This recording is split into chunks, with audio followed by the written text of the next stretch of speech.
ताल ठोक के आप देख रहे हैं सवाल आज ये, क्या राजनीतिक फायदे के लिए भगवा आतंकवाद का कार्ड खेला गया। आज बड़ा कार्यक्रम है, इसलिए हमारे साथ पैनल भी बड़ा है। बीजेपी से संबित पात्रा हैं, कांग्रेस से हमारे साथ आलोक शर्मा है, आरएसएस से राकेश सिन्हा है, आरएसएन सिंह है, पूर्व अधिकारी हैं, और जितेंद्र आवाड़े नेता एनसीपी के, वो भी हमारे साथ हैं।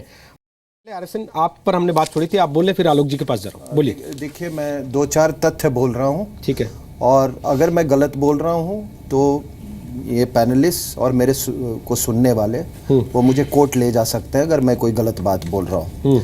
बात आई है अभिनव भारत की। एक अभिनव भारत की पूरी डॉक्यूमेंट, पूरी जो उनके जो बुकलेट थी, वो कर्नल पुरोहित ने अपने सुपीरियर्स को भेज रखा है। इसकी आप जांच करवा लें पूरा कि उनका ऑब्जेक्टिव क्या था, क्या क्या ये है, उन्होंने कितनी मीटिंग्स अटेंड की हैं, और ये एक इंटेलिजेंस ऑफिसर का काम है। अगर उन्होंने नहीं भेजा है तो मैं इसके लिए जिम्मेदार हूँ। दूसरी चीज़ है चतुर्वेदी का। सुधाकर चतुर्वेदी एक सोर्स था, और ये बड़े दुख की बात इस देश में है कि एक इंटेलिजेंस एजेंसीज के सोर्सेज को एक्सपोज किए जा रहे हैं। किसी एटीएस वाले का वो देशद्रोही है अगर वो सोर्सेज किसी दूसरे इंटेलिजेंसीज के सोर्सेज को एक्सपोज कर रहा है, चाहे वो कोई भी हो। और सुधाकर चतुर्वेदी के घर में, उसका देवलाली में घर था, नाम बता रहा हूँ अभी मैं, ये जब पंचमढ़ी में कोर्स कर रहे थे, जब मालेगांव 2008 हुआ तो ये पंचमढ़ी में कोर्स कर रहे थे, अरबी का कोर्स कर रहे थे, ठीक है। तो उस 3 दिन पहले, पुरोहित के अरेस्ट के पहले, सुधाकर चतुर्वेदी के घर में एक सब इंस्पेक्टर बागडे एंटर करता है। वहां पर वो आरडीएक्स प्लांट करने की कोशिश कर रहा था, और एक सूबेदार पवार जो उसी यूनिट का था, वो उसने देख लिया है और उसको पकड़ा, उसका हाथ पकड़ा उसने, और उसको जबरदस्ती पकड़ के रखते रहा। अपने बॉस जो 2IC था पुरोहित का, उसको फ़ोन किया। वो एक मेजर जो थे, वो मेजर साहब आए, उसको डिटेन करके रखा।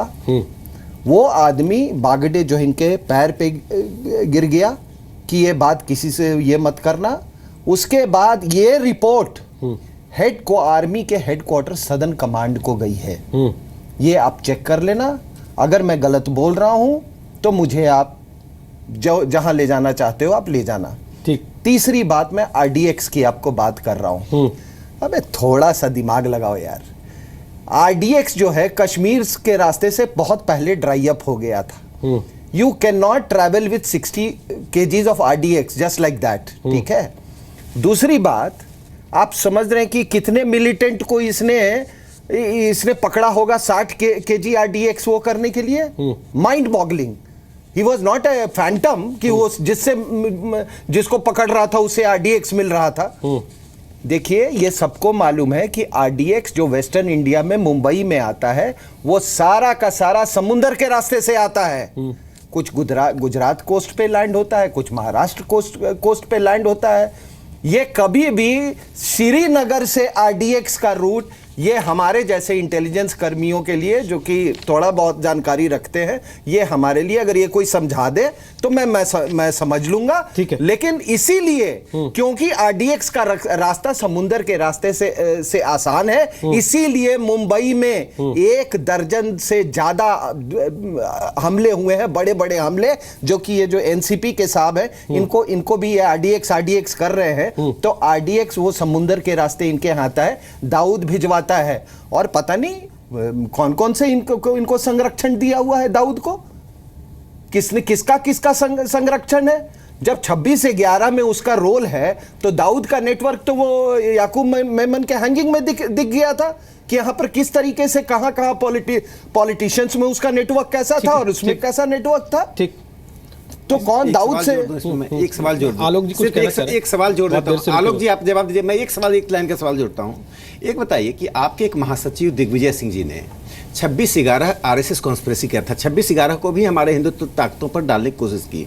अजीज बर्नी उस किताब को लिखे थे, दिग्विजय जी ने 3 बार उसको रिलीज किया है, उर्दू का, हिंदी का और अंग्रेजी का। तो आप ये बताइए, कांग्रेस पार्टी के वरिष्ठ नेता ऐसा काम कर रहे हैं, पार्टी इसके लिए माफी मांगेगी क्या? कम से कम उन बातों पर तो आप माफी मांगिए जिन बातों को देश अब स्वीकार ही नहीं कर चुका है। देश नफरत कर रही है कि आपने इंटरनल सिक्योरिटी के साथ इतना भद्दा, गंदा और घटिया मजाक किया। आलोक जी, मैं समझता हूं कि बीजेपी की हमेशा से आदत रही है और आरएसएस की आदत रही है कि किस तरह से तमाम इश्यूज़ को हिंदू मुस्लिम का रंग दिया जाए और किस तरह से दूसरे लोगों को झूठ की बुनियाद पर कटघरे में खड़ा किया जाए। भगवा आतंकवाद इसलिए संसद में राकेश शब्द भाई कौन की इस लाया प्रश्न था? का उत्तर देना भी ठीक नहीं समझता। सर, भगवा आतंकवाद संसद में शब्द कौन लाया था? देखिए, भगवा आतंकवाद जो शब्द आया था, मैं रोहित जी मेरा उत्तर सुन लीजिए। आतंकवाद का कोई रंग नहीं होता है, आतंकवाद का कोई धर्म नहीं होता है। इसके आगे मैं इस पर कुछ भी नहीं कहना चाहूंगा। क्यों आप सामने आई, आप प्रवक्ता होने के नाते, आप प्रवक्ता होने के नाते, मुझे लगता है रॉ के बहुत अच्छे ऑफिस, आप प्रवक्ता होने के नाते इस बात के लिए आज माफी मांगते हैं कि उस समय आपके गृह मंत्री ने देश की संसद के अंदर भगवा आतंकवाद शब्द का इस्तेमाल किया? अगर रंग नहीं होता आतंकवाद का तो? देखिए, मैं समझता हूं कि आज का वो विषय नहीं है। क्यों सर? विषय तो वही है। विषय नहीं है, ना वो गृह मंत्री, विषय तो यही है सर। मैं तो बार बार कह रहा हूं, क्या राजनीतिक फायदे के लिए भगवा आतंकवाद का शब्द गढ़ा गया? चाहूंगा, मेरा सवाल ही यही है सर। आज तो रोहित जी आपके प्रश्न का उत्तर नहीं रहे तो किसके प्रश्न का उत्तर देंगे? बिल्कुल भी नहीं। मैं आपकी बात से सर, मैं आपकी बात से पूरी तरह से सहमत नहीं हूं। रोहित जी मैं आपकी बात से पूरी तरह से सहमत नहीं हूं। आज तमाम लोगों के ऊपर जिनके ऊपर काम हुआ है, ये अभिनव भारत क्या आरएसएस के साथ नहीं जुड़ी हुई थी? क्या असीमानंद ने ये नहीं माना था? अरे ये अभी कह रहे थे कि क्या आलोक जी ने अभी कहा इससे आतंकवाद का रंग हो जाता है सर। आलोक जी ने देखिए कंट्राडिक्शन देखिए। अगर आरएसएस के लोग आतंकवाद में इन्वॉल्व हैं तो आप कैसे नहीं उसको मानेंगे? अरे क्या बात करते हैं? मैं समझता हूं कि मैंने पूरा उत्तर दे दिया। जी न्यूज़ अभी आपने क्या कहा? अभी आपने कहा कि अभिनव भारत आरएसएस के चीफ की हत्या कर रहे हैं। मुद्दे पर आते हैं, पूरा कर लें। वो उन्होंने खुद कहा था, उनको याद है। अरे मैंने नहीं कहा आरएसएस के चीफ की हत्या कर रहे थे। आरएसएस से जुड़ी हुई है, दोनों बात कैसे हो सकता है? उन्हें याद होगा, उन्होंने खुद ही कहा। साहब के कुछ जो आरोप लगे हैं उनका उत्तर देना चाहूंगा। क्या भगवा आतंकवाद का शब्द वापस लेते हैं? ऑफिसर हैं, इनको पूरा आरएसएस का, अभिनव भारत का, तमाम तरह की चीजें जो थी उनका पूरा ज्ञान है। लेकिन आज उन्होंने बीजेपी को पूरी तरह से कटघरे में खड़ा कर दिया है।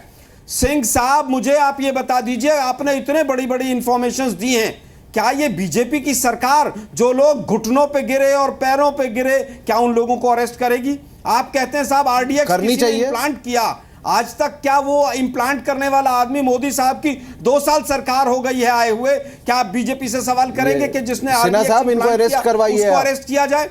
क्या आप बीजेपी से सवाल करेंगे कैसी एनआईए है कि ये पहले ही मीडिया में तमाम रिपोर्ट लीक कर देती है? सर, कोर्ट में आज देती है, तो आप लीक कर रहे थे आलोक जी, वो एनआईए लीक कर रही थी। जरा समझ लीजिए, मेरा सवाल बड़ा अरे भाई सीधा सा है। गलत बात है। संबित पात्रा साहब, you must ensure, Sambit Patra, you must ensure that they are behind the bars। आतंकवाद का कोई रंग नहीं होता, ये कहते हुए वो वहां से मकोका भी हट जाएगा और वो चार्जशीट से भी बाहर हो जाएंगे। नहीं होता, अभी बीजेपी के प्रवक्ता कह रहे थे साहब, जो भगवा तिलक आप लोगों ने किया आतंकवाद का, उसको डिलीट करेंगे आज, वापस मुझे बता दीजिए, इरेज करेंगे। जिन लोगों ने ये ब्लास्ट किया, एनआई ने आज तक क्यों नहीं अरेस्ट किया उनको?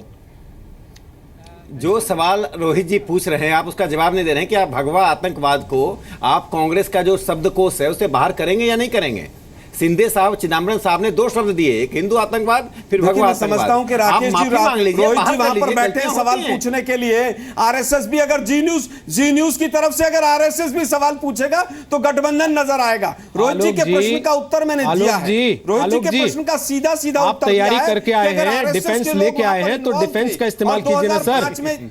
अगर डिफेंस खत्म हो जाता है तब आदमी इस पर आता है कि नहीं तुम तो इसके साथ हो, तुम तो उसके साथ हो। डिफेंस खत्म हो जाता है ना जब आदमी के पास, तब उस पे आता है। आप पढ़े लिखे सभ्य समझदार आदमी समझता हूं मैं, और उसके बाद आप उसी रास्ते जा रहे हैं जहां ये दिखे कि आपके डिफेंस खत्म हो गए। सर, मैं तो पहली लाइन से एक ही सवाल पूछ रहा हूं, क्या भगवा आतंकवाद का शब्द वापस लिया जाएगा? सर, मेरा सवाल पूरे देश के बिहाफ पर है, उन तमाम लोगों के बिहाफ पर है, इस देश के बहुसंख्यक हिंदुओं के बिहाफ पर है, जिनको आप लोगों ने आतंकवाद का माथे पर दाग लगा दिया। मेरा सवाल उनके बिहाफ पर है। अब बोलिए। देखिए, मैं बार बार इस चीज को रोहित जी डिनाई कर रहा हूं कि आतंकवाद का कोई रंग नहीं होता है। तो आप कहते हैं कि चिदम्बरम साहब और शिंदे साहब ने गलत बोला था, और आप मानते हैं? लोग आरएसएस नहीं, मैं ये नहीं कह रहा हूं।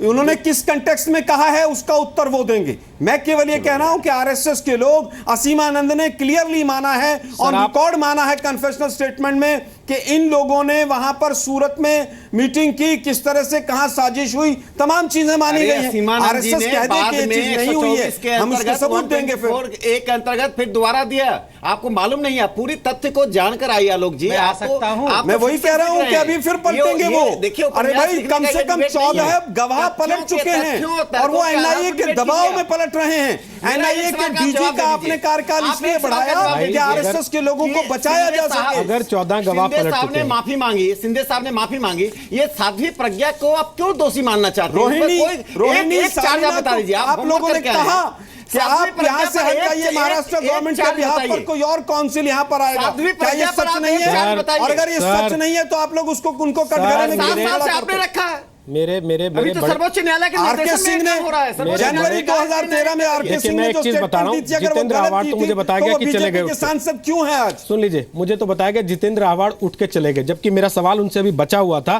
क्या वो अपने इलाके में इस जहां के नाम की एम्बुलेंस चलाते हैं? मैंने 3 दफे उनसे सवाल पूछा, उन्होंने जवाब नहीं दिया, और इस बीच क्योंकि उनको मौका नहीं मिल रहा था तो वो उठ के चले गए। मैं उम्मीद करता हूं अभी कार्यक्रम चल रहा है, वो वापस आएंगे।